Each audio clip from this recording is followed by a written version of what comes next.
very occasionally, actual full torso apparitions flit past video cameras on this show. Or clearly recognizable speech outside the normal range of human hearing, picked up by digital recording devices, actually responding to the verbal stimulus of the investigators. Plus, they have actual sensory experiences of being touched or pulled or having their hair yanked. And also a sense that like there's somebody in the room when you know that you're the only one there.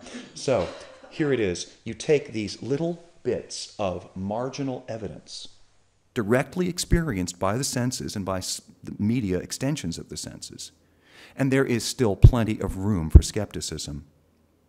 But see, there's this strong human predisposition to connect the dots, just as we do with stars in the sky that we make into shapes of animals, or amorphous clouds that become faces. This desire for order provides the glue that makes these bluff, no-nonsense plumbers into believers, and I want to stress that I don't think they're being inauthentic. And believe me, they ain't actors. Nobody's that good at being unself-conscious. They have simply come to believe in the paranormal themselves. How? Again, I'll repeat, through the exercise of reason, through the accumulation of marginal evidence, and finally, by the human disposition to see patterns in that marginal evidence. And so when they talk of spirits or ghosts, they speak in terms of, this is interesting for me, they speak in terms of a place having a memory or a residue, a trace, a residue of a human experience that was once there in the life we know. They do not speculate on what the afterlife might be like beyond this, except to say that there seems to be, one, an attempt by entities to make contact, and two, a general lack of malevolence, so there's nothing really to be scared of. And the thing is, friends, though I have for months now jeered at this program from the couch and from my wife, and at my wife for buying into this, I, the hardened skeptic, have begun to find this notion compelling. That we do not become something more after we pass on, just stuck with what we were in life. And stuck, touchingly, almost sentimentally, to a place that holds some residue or memory of the energy of our lived life. Interestingly, this is an interesting thing. There are very few really ancient ghosts. Most ghosts are from the recent past, which tends to suggest that although we may leave some trace or residue, that this trace fades and fades and dissipates over time, merging back into matter and energy. And so, given that this fades, you can understand why a spirit would want to manifest itself. I mean, why bother? The spirit's manipulation of the environment to make contact with us obviously costs it energy, so that it has to draw energy from heat, from electromagnetic charge. It's because the spirit's own energy is finite, not infinite, just what we accumulated in life. And after death, it's dissipating. And that these reachings out to us are at great cost. It's as like they sense utter oblivion coming, and they want to say just one more thing before the true end comes. Because who would really want to live absolutely forever anyway?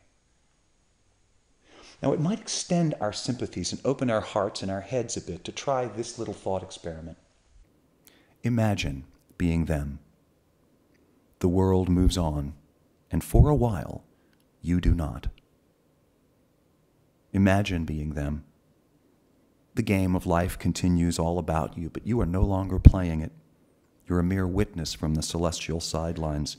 Wouldn't you, too, just want to reach out and touch it, knowing that you're going one last time, even if it means speeding up the end itself? What could they be trying to say? Memento mori. I lived once. Like the spirit of Emily Webb, who speaks from the town cemetery in Thornton Wilder's play Our Town, they seem to be saying, it all goes so fast. do any human beings ever realize life while they live it, every minute. Neither the spirits contacted by the mediums nor the taps boys have anything to say, it seems, about God or heaven. All they suggest is that there's, a little bit more to things than we can rationally, experientially know. That absence of really solid, consistent evidence is just the best we're going to get, but that doesn't mean that there ain't nothing out there. And that our skepticism about God or the soul or the afterlife is really just a kind of blind spot where we cannot see what we are secretly terrified to see, that all the people who have ever lived outnumber us 100 to 1, and they haven't gone anywhere. They're all around us.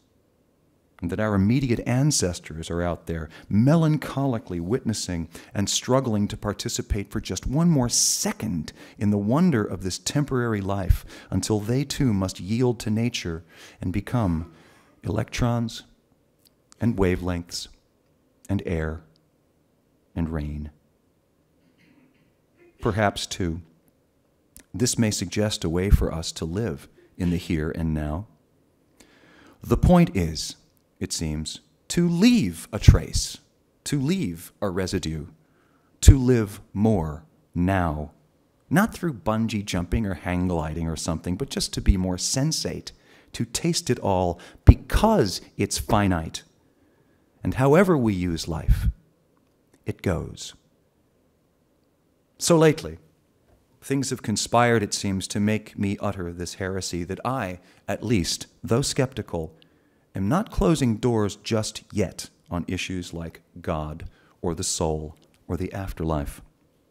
And I don't care how fey or credulous or unclever this makes me seem.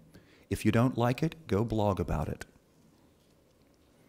On some matters, it's just not very clever to be clever. Friends, we barely understand the scope of the human brain, much less the mind produced by the brain. Our senses provide only a narrow field of view of the infinite majesty of creation. This should make us humble about how smart we think we are. If we lived 500 years ago, our senses and our reason would have made us confident to declare the earth absolutely flat. And we would have greeted with jeering skepticism anyone telling us it was in fact round. Absence of evidence, we'd say. Who knows what horizons another 500 years will reveal to us? Perhaps even God. As with the roundness of the earth, maybe the human race has to earn God. Groping forward from the known into the unknown, as we have always done throughout the immensity of history, humbly aware that there has always been more in heaven and on earth than has been dreamt of in our philosophy. So what can we then do, my friends, but to praise the unknown, to welcome it as we would a stranger, and to leave the doors of our perception open to receive the unknown when it comes, as come it will. Amen.